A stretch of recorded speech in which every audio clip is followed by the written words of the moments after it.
নমস্কার। আজ আমি করছি চিংড়ি মাছ দিয়ে পুঁই শাকের তরকারি, 5 মিশালি সবজি দিয়ে।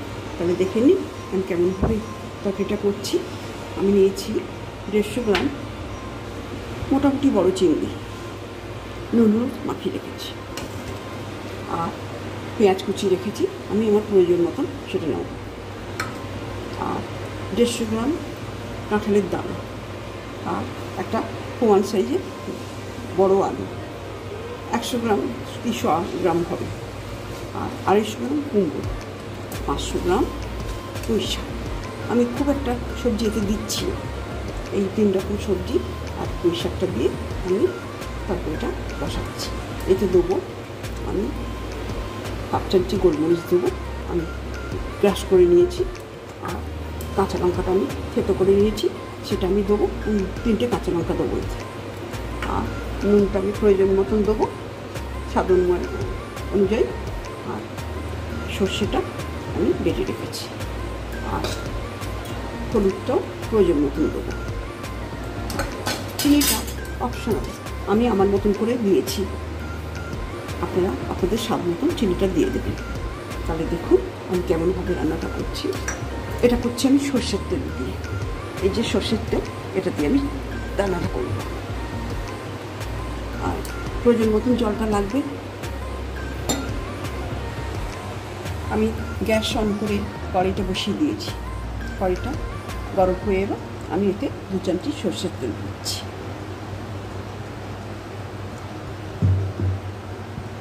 আমি 1 চিমটি নুন দিয়ে দিচ্ছি। গরম হয়ে গেছে, আমি চিংড়ি মাছ কটা তেলে ছেড়ে দিচ্ছি ভাজার জন্য।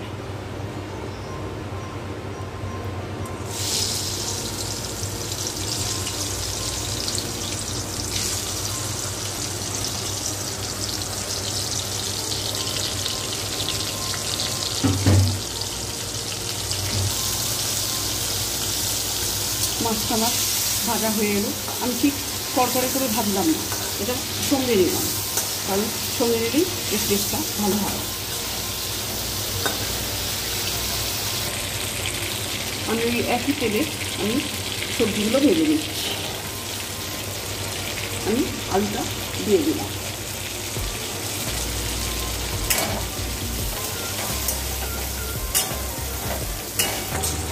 আলুগুলো আমার খুব সুন্দর ভাজা হয়ে গেছে, আমি এটা তুলে নিচ্ছি।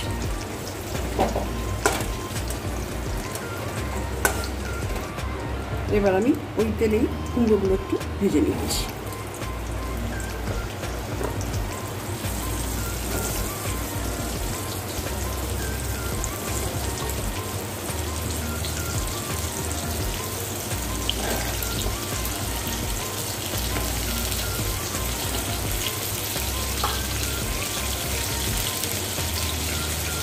আমি এতে সামান্য নুন দিচ্ছি।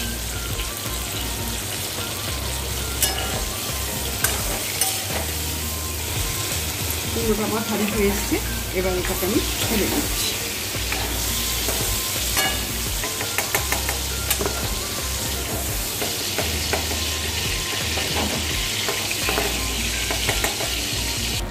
আমি সামান্য আরেকটু তেল দিচ্ছি।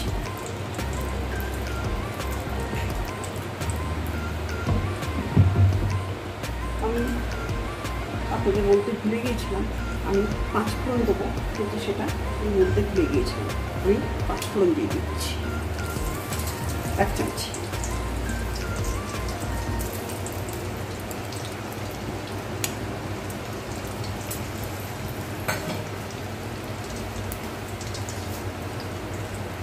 আর তেজপাতাটাও আমি বলতে ভুলে গিয়েছিলাম, আমি এতে তেজপাতা দিচ্ছি। আমি আগে পেঁয়াজ ফোড়নটা দিয়ে দিই, 5 ফোড়নের পরে তারপর আমি তেজপাতাটা দেবো।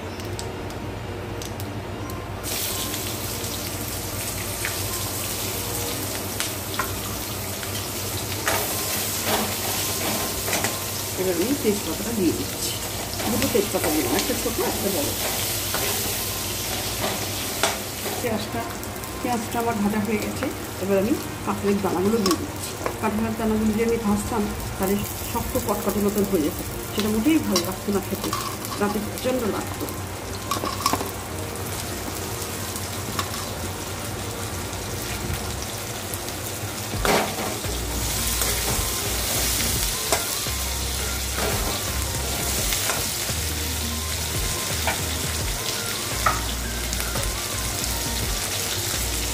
আগে 1 চামচি নুন দিয়েছিলাম, এখন 1 চামচি নুন দিচ্ছি। নুনটা আপনাদের স্বাদ মতন দেবেন।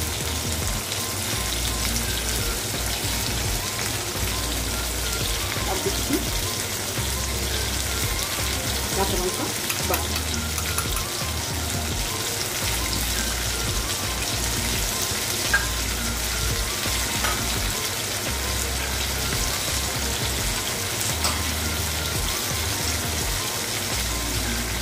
হলুদটা দিয়ে দিলাম, আমার প্রয়োজন মতন আমি দিব।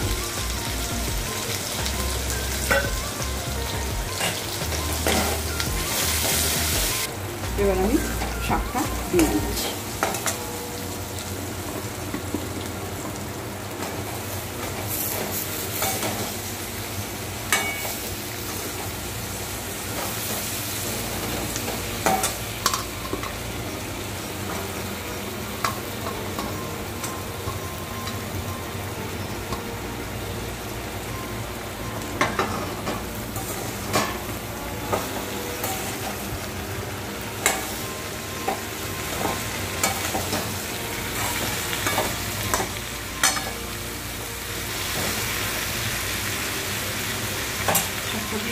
আমি একটু ঢেকে রাখছি।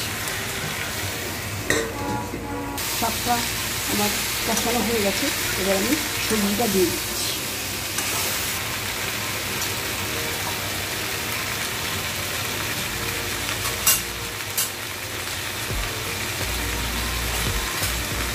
আমার আলু থাকতে ভেজে রাখা সবজিগুলো দিয়ে দিচ্ছি।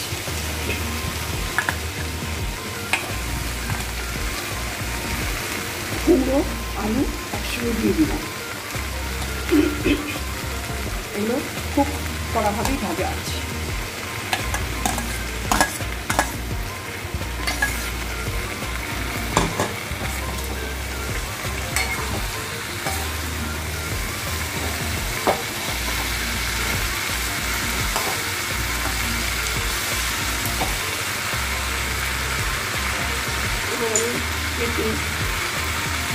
একটু গোলমরিচ দিলাম, ওই সময় একটু গন্ধ থাকে, সেটা দিলে কেটে যাবে, খেতে ভালো লাগবে। আর অল্প করে চিনি দিলাম, আপনারা আপনাদের স্বাদ মতো চিনি দেবেন, এটা অপশনাল।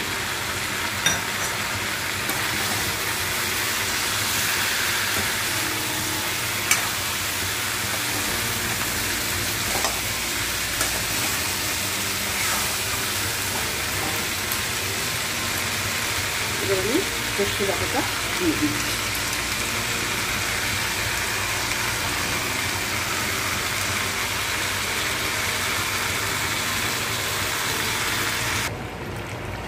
সবজিটা আমার সেদ্ধ হয়ে গেছে, আমি জল দিইনি। এই সবজির থেকে, শাকের থেকে যেটুকু জল উঠেছে, এবার আগে থেকে ভেজে রাখা হলুদ দিয়ে ভেজে রাখা চিংড়ি মাছটা আমি এবার দিয়ে দিচ্ছি। আপনারা চাইলে একটু গুঁড়ো লঙ্কা দিতে পারেন, আমি কিন্তু গুঁড়ো লঙ্কা ব্যবহার করিনি। একটা কাঁচা লঙ্কা দিয়ে দিচ্ছি।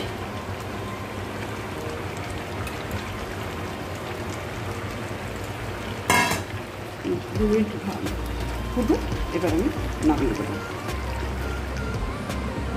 তাহলে সম্পূর্ণ তৈরি হয়ে গেল চিংড়ি মাছ দিয়ে পুঁই শাকের চচ্চড়ি, পাঁচমিশালি পুঁই শাকের তরকারিটা দারুণ স্বাদের হয়েছে।